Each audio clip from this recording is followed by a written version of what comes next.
So ito na nga mga insan. Ngayon dapat sabihin ni Auntie Claire na hindi na kailangan ng intelligence fund, intelligence gathering sa mga paaralan dahil hindi naman terorista ang estudyante. 'Di ba? Yung nangyaring shooting sa isang paaralan noon nangyari ulit ngayon sa Zamboanga. 'Di ba? Tingin nyo ba kung nagkaroon ng intelligence gathering gamit yung pag-intercept sa mga bagay na posibleng ganyan ng kalalabasan, 'di ba mga insan, mapipigilan sana yan yung shooting incident sa mga paaralan. 'Di ba?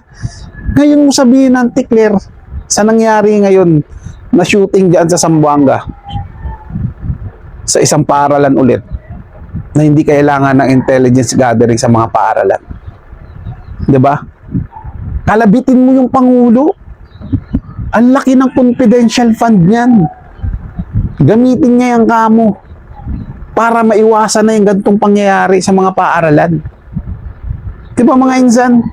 Huwag na nilang hayaan na may paaralan pa ulit na magkaroon ng ganitong insidente. Kumilos na kayo ngayon na. Huwag kayong magtulog-tulugan.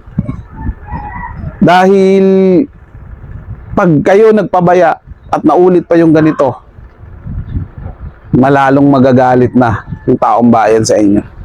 Biruin nyo, naghihinagpis yung magulang na namatayan. Diba mga insan? Palibhasa kayo kasi hindi kayo yung apektado eh. Hindi sa pamilya nyo yung nangyari.